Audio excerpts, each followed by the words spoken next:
যেমন আমরা অনেক সময় আফসোস নিয়ে যেটাতে বক্তব্য শুরু করেছিলাম, যে আফসোস নিয়ে অনেককে বলি যে তুমি তো মনে হয় আমার কথা ভুলেই গেছো, তো হয়তো আমি তাকে স্মরণ করতেছি, সে আমাকে স্মরণ করে না। এটাই তো মানুষের কষ্ট। কিন্তু আল্লাহ সুবহানাহু ওয়া তাআলা এটা বরাবর।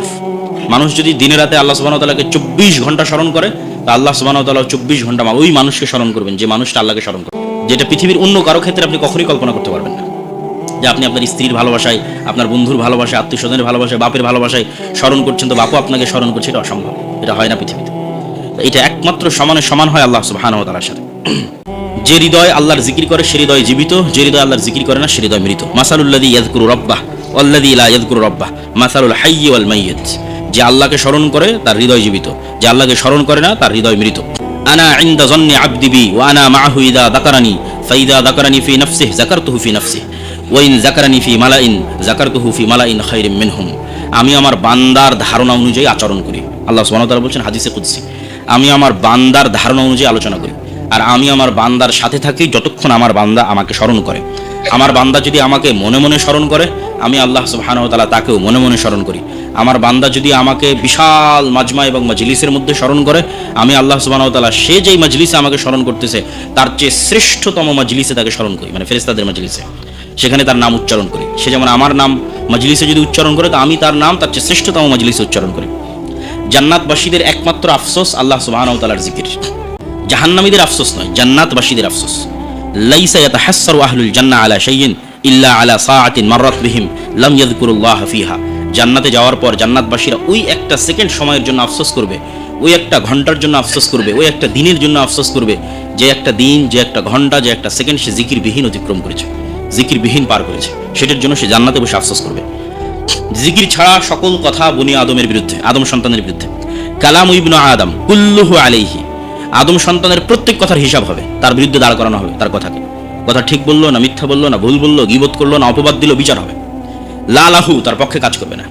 শুধু তার পক্ষে কাজ করবে কি? ইল্লা আমরান বিমারুফিন, সৎ কাজের আদেশ দেয়। আও নাহিয়ান আন মুনকারিন, অসৎ কাজ থেকে বাধা দেয়। আও যিকরান লিল্লাহি আযজা ওয়া জাল্লা, অথবা আল্লাহ সুবহানাহু ওয়া তাআলার স্মরণ করে। একমাত্র আল্লাহ সুবহানাহু ওয়া তাআলার স্মরণের যে বাক্যগুলো, এই বাক্যগুলোই তার পক্ষে কাজ করবে, আর বাকি সবগুলোর হিসাব হবে, তথা তাকে জিজ্ঞাসা জবাবদিহিতার মুখোমুখি হতে হবে কথাগুলোর জন্য। রাসূল সাল্লাল্লাহু আলাইহি ওয়াসাল্লামকে জিজ্ঞেস করা হলো আইয়ুল আমালি আহাব্বু ইলাল্লাহ, আল্লাহর নিকটে সবচেয়ে প্রিয় আমল কোনটি? রাসূল সাল্লাল্লাহু আলাইহি ওয়াসাল্লাম বলেন আন তামুতা ওয়া লিসানুকা রাতবুন মিন যিকরিল্লাহি আযজা ওয়া জাল্লা। এটাই আল্লাহর নিকটে সবচেয়ে প্রিয়, যে মানুষ মৃত্যুর মুখোমুখি এমত অবস্থায় তার জিহ্বা সিক্ত আছে আল্লাহ সুবহানাহু ওয়া তাআলার জিকিরে। এটা পৃথিবীর সবচেয়ে বড় নিয়ামত, যে মানুষ এমন অবস্থায় পৃথিবী থেকে বিদায় নিচ্ছে যখন তার জিহ্বা আল্লাহর স্মরণে সিক্ত আছে। আর এটা অবশ্যই দুনিয়ার অভ্যাস ছাড়া সম্ভব নয়। দুনিয়াতে অভ্যাস ছাড়া, দুনিয়াতে আপনি যদি গানের প্রতি আসক্ত থাকেন, নেশার প্রতি আসক্ত থাকেন, বাদ্যযন্ত্রের প্রতি আসক্ত থাকেন, জুয়ার প্রতি আসক্ত থাকেন, তাহলে এটা অসম্ভব যে মৃত্যুর সময় আপনি আল্লাহর নাম স্মরণ করবেন বা আল্লাহর নাম স্মরণ করার তৌফিক আপনাকে দেওয়া হবে, এটা সম্ভব। এই ধরনের সকল নেশা থেকে যখন মানুষ মুক্ত থাকে এবং আল্লাহ সুবহানাহু ওয়া তাআলার সাথে কানেক্টেড থাকে, তখনই এই তৌফিক হবে যে সে মৃত্যুর সময় আল্লাহকে স্মরণ করতে পারবে। এবার ওই যে যেটা বলেছিলাম যে দোয়ার চাইতে জিকিরে বেশি পাওয়া যাবে, আল্লাহ সুবহানাহু ওয়া তাআলা বলছেন মান শাগালাহু যিকরি আন মাসআলাতি আ'তাইতুহু আফদালা মা আ'তিস সাইলিন। যে ব্যক্তি আমার জিকিরে বেশি ব্যস্ত থাকে এবং এই বেশি ব্যস্ত থাকার কারণে সে আমার কাছে তেমন কিছু চাইতে পারেনি, যারা আমার কাছে দোয়া করে চেয়েছে আমি তাদের চেয়ে বেশি এই জিকিরকারীকে দিয়ে দেব। তথা তাকে আলাদা করে বলতে হবে না যে আল্লাহ সুবহানাহু ওয়া তাআলা আমার এটা দরকার, আমাকে এটা দেন। অটোমেটিকলি আল্লাহ সুবহানাহু ওয়া তাআলা তার জন্য ব্যবস্থা করে দিবেন। জিকির হচ্ছে জান্নাতের বাগানে বৃক্ষরোপণ। লাকিতু লাইলাতান উসরিয়া বি ইব্রাহিম ফাকালা ইয়া মুহাম্মদ আকরি উম্মাতাকা সালাম ওয়া আখবিরহুম আন্নাল জান্নাতা তাইয়্যিবাতুত তুরবাহ আযবাতুল মা ওয়া আন্নাহা কিয়ান ওয়া আন্না গিরাসাহা সুবহানাল্লাহ ওয়ালহামদুলিল্লাহ ওয়া লা ইলাহা ইল্লাল্লাহ আল্লাহু আকবার। ইব্রাহিম আলাইহিস সালাতু ওয়াস সালাম আমাকে মেরাজের সফরে আমাকে বলেছিলেন, হে মুহাম্মদ, তোমার উম্মতের কাছে আমার সালাম পৌঁছে দিও এবং তাদের জানিয়ে দিও জান্নাতের জমি অত্যন্ত উর্বর, পানি অত্যন্ত মিষ্টি, ঠিক আছে, কিন্তু জান্নাতে হচ্ছে মরুভূমির মতো, কোনো আবাদ নাই। এখন কেউ যদি চায় যে সে জান্নাতে যাবে আর মরুভূমিওয়ালা জান্নাতে বসবাস করবে, সেটা তার ব্যাপার। আর যদি মনে করে যে না, সে জান্নাতে তার বাড়ির আশেপাশে যেমন দুনিয়াতে সুন্দর গাছপালা লাগিয়েছে, বিশাল বাগান তৈরি করেছে, বিশাল লেক তৈরি করেছে, সেই লেকের ধারে আবার গাছপালা লাগিয়েছে, ফুলের গাছ, অমুকের গাছ, ফলের গাছ, তো সে যদি চায় যে তার জান্নাতের বাড়িটা এরকম সুজলা সুফলা শস্য শ্যামলা গাছপালায় ভরপুর থাকুক, তাহলে সে যেন জেনে রাখে জান্নাতের গাছ হচ্ছে সুবহানাল্লাহ, আলহামদুলিল্লাহ, লা ইলাহা ইল্লাল্লাহ এবং আল্লাহু আকবার। তথা সে যত বেশি আল্লাহ সুবহানাহু ওয়া তাআলার জিকির করবে, তার জান্নাতের বাগান, তার জান্নাতের গাছের বাগান তত বড় হতে থাকবে।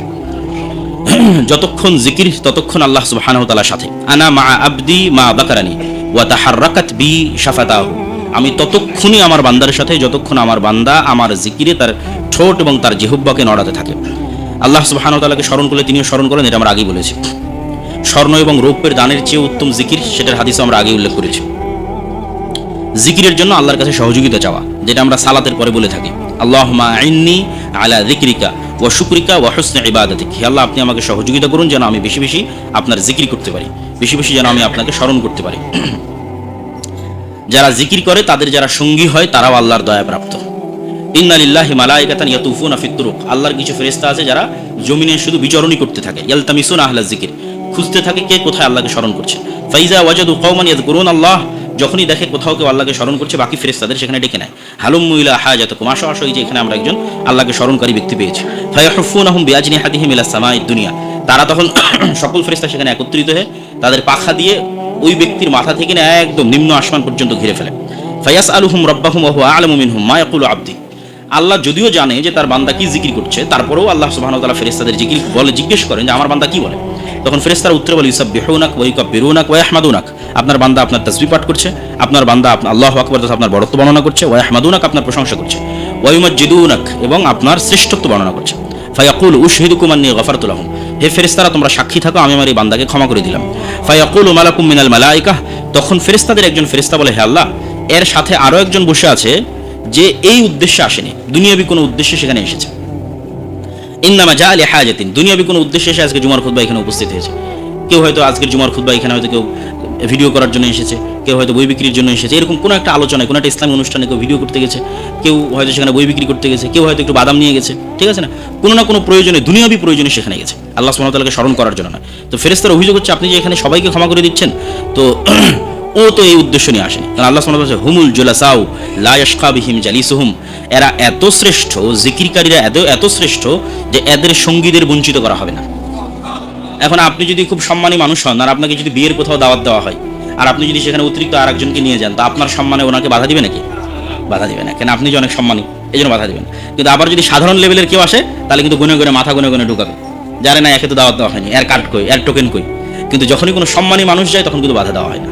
তো জিকিরকারীর সম্মান আল্লাহর নিকটে এত বেশি যে জিকিরকারীদের সাথে যে আছে তাকে এই রহমত থেকে বঞ্চিত করা হবে, তাকেও ক্ষমা করে দেওয়া হবে।